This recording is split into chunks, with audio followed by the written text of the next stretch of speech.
So in this video, we are going to discuss about grid references in topographical maps. To find out exact location of places on a map, we have divided our section of map into grid squares. We can see these grid lines on our map. These grid squares are formed by horizontal lines. These horizontal lines are called as northings, and these vertical lines are called as eastings. When references are given, we write eastings first and then northings.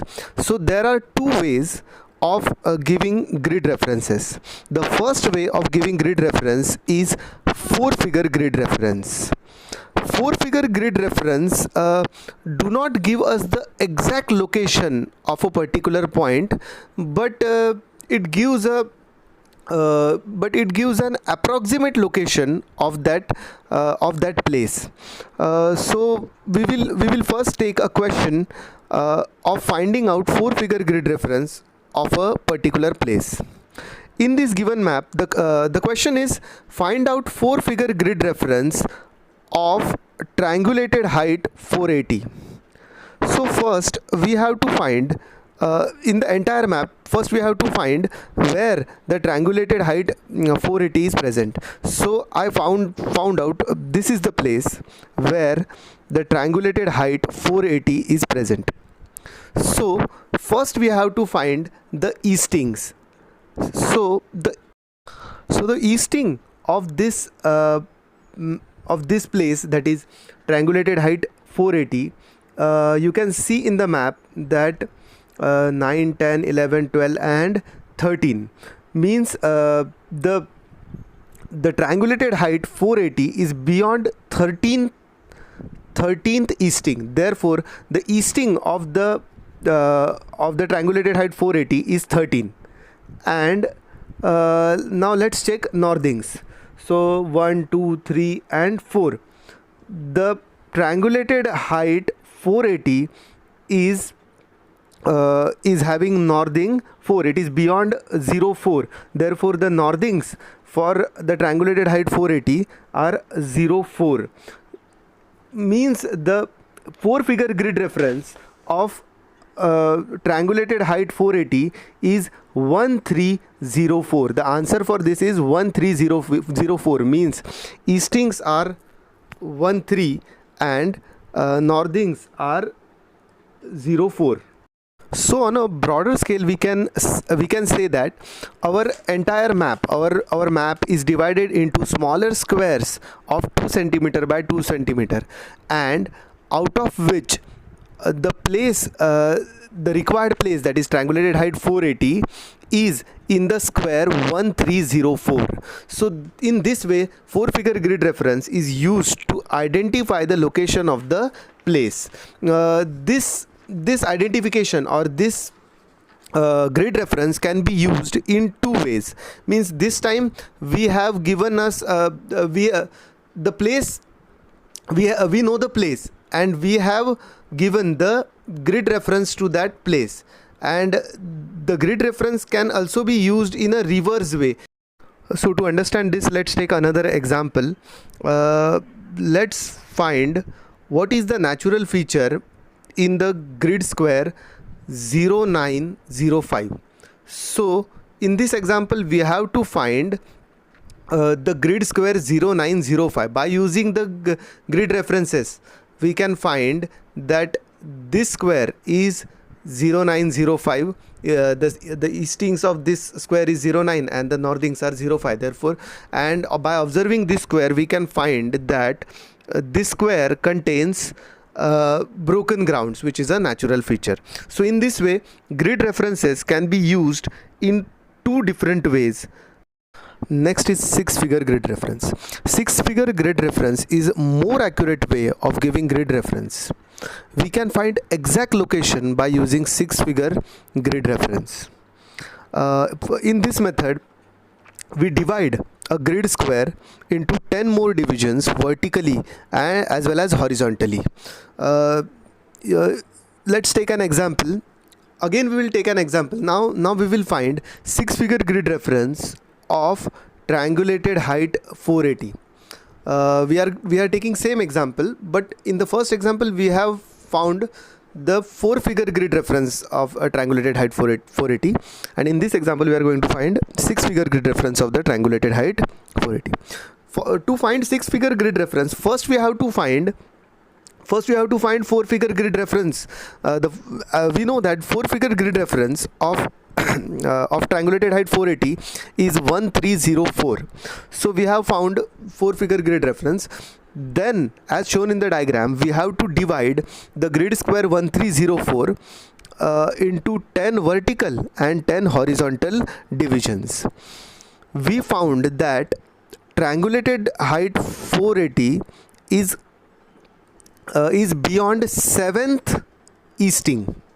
So therefore, the new easting, the 6-figure eastings of triangulated height 480 is 137, and if you observe the horizontal lines, we will find that the triangulated height 480 is crossing 6th horizontal line or 6th northing. So the new northing of the triangulated height 480 will be 046.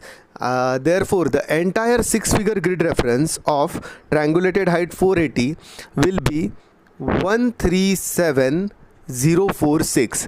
137 indicates the easting and 046 indicate the northing of that place. In this part we are going to see the symbols and the signs used in the topographical maps. There is a very large number of symbols and signs which are used in the topographical maps, but in our syllabus we only have two topographical maps, which are 45D7 and 45D10. So we are going to see a small list of symbols which are generally found in these two maps. Therefore, we are not going to see all the symbols which are used in the topographical maps. We are going to see the symbols which are generally used in our maps. So the first symbol is temple. Temple is denoted by this symbol. Post office, post station and dak bungalow are denoted by their abbreviations, means short forms. A brick kiln is denoted by this sign. Brick kiln means a place where bricks are made. Railway lines are shown with these symbols. Metal road, pack track, cart track are shown with these symbols. Metal road means the road which is having asphalt on it. The pack track means the road generally used for walking. Means these are not roads. These are ways which are formed by walking of the animals or human beings. Cart tracks are the paths used by the carts, bullock carts. Next symbol is of causeway, a bridge. Next is a telephone line. A telephone or telegraph line is shown with this symbol. Water related phenomena, water related symbols, perennial streams and dry streams. Mainly in our maps we find dry streams, and which are shown with these symbols. A river, a dry river bed, these are the symbols for these things. A dam is shown with this symbol. A lined well, unlined well, these are generally found in our maps and they are shown with these symbols. A perennial tank means a tank or it is like a talab which have water throughout the year. A tank with embankment, it is like it is also a tank, and which is having, tank means talab, and it is having an embankment means its height or its borders are bit raised. These are the symbols for broken grounds. Broken grounds, we generally in our maps we generally find broken grounds. Broken grounds are the regions which are found near to the river, and it is geographical feature caused by the erosion by the rivers. Dense jungle, open mixed jungle, reserved forest are generally written. They are not directly shown, means the entire word, the dense jungle, open mixed jungle or reserved forest, is written in the map. Stony waste is denoted by this symbol. Post and telegraph office and related offices are shown with these symbols. Next chapter is interpretation of topographical maps. It means that what are the various conclusions that we can draw by observing the maps. First we will observe the number or name of the map. Example, over your map there is a notation of 45D7 or 45D10. This name of the map or number of the map gives information about which part of India is depicted in the map. So we have discussed about this topic in the earlier lectures, therefore we will skip this topic. Next is scale of the map.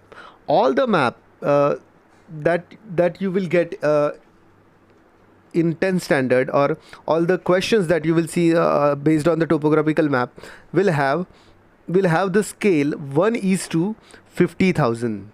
It is generally written below the map, and 1:50,000, and it indicates the scale of the map, that 1 centimeter in the map is equal to 0.5 kilometer, or 2 centimeter is equal to 1 kilometer. So we can conclude another thing from this scale of the map, that each grid square in the map is 2 centimeter by 2 centimeter, means 1 kilometer by 1 kilometer. Each grid square has an area of 1 square kilometer, 1 into 1, which is equal to 1 square kilometer. So therefore each grid square is of 1 square kilometer. So we can find the area of a region by using this grid arrangement and the scale. The next thing is what can we conclude from the physical features, or what can we conclude from the contour lines. In the chapter we have seen that we can locate, or we can find hills, passes, saddles, plateaus by observing the contour lines. Also we can conclude about the directions of the river by using the contour lines, as well as spot height and triangulated height. Means rivers always flow from the higher level to the lower level, therefore by using, and contour line indicates the heights of the places, therefore and also the spot height also indicate the height of the places, therefore from the heights of the places we can conclude the direction of the river, that is in which direction the river is flowing. The river always flows from the higher level to the lower level. Next is vegetation. By observing the vegetation of that region we can conclude about the climate, soil, land use, etc. Next topic is land use. Means how we can conclude about the usage of the land in a given region from the topographical map. Land use means for what purpose the land in a particular area is used. Various indicators of land use are as follows. If you find open scrub in an area, it means that the people use this land for sheep and goat rearing. If you find stony waste in a region, it means that the region is uncultivable, and mining occupation can take place, it must be taking place in that region. If you find majority region with a yellow color, it means that agriculture is the major occupation, and the land is cultivable and agriculture is the major occupation. If you find tanks and canals in a region, it means that agriculture is a major occupation, because agriculture requires tanks and canals. If you find broken ground is an indicator of good fertile soil.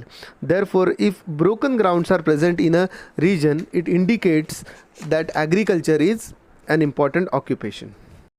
Next part is settlements. Settlement is a group of human dwellings, that is human houses. And there are three types of settlements. First type of settlement is a linear settlement. In these type of settlements, the houses are aligned, means houses are present in a straight line. These type of settlements are found near highway. Generally these houses or shops provide services to the highway.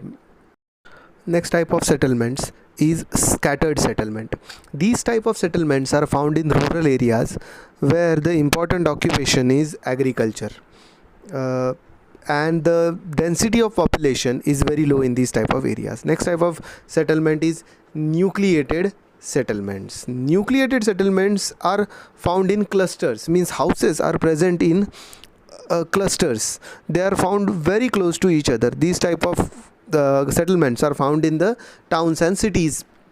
So we have finished with the settlements. The last topic of our chapter or topographical maps is occupation.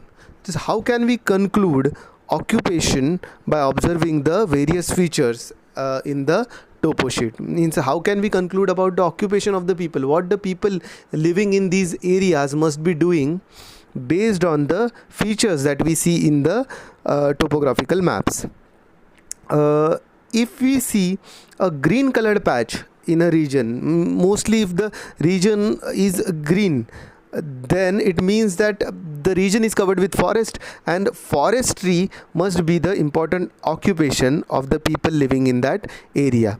If you see majority of region yellow, it means that the land over there is cultivable land, it is good for farming. Therefore agriculture must be the important occupation of the people living in that areas. If you find scrubs in that region, means grassy lands in that region, that means that cattle or sheep rearing is an important occupation. If you see mines and quarries in the region, it means that quarrying and mining are the important occupations. And if you see very large settlements in the region, it indicates that secondary and tertiary occupations. Secondary occupation means industries, tertiary occupation means a means of communication, banks, etc. are present in that region. So with this topic we have finished with the entire chapter of topography. Now I will send you some questions. Each question will be for 20 marks. I will try to send 4 questions, at least 4 questions, and you have to solve all the 4 questions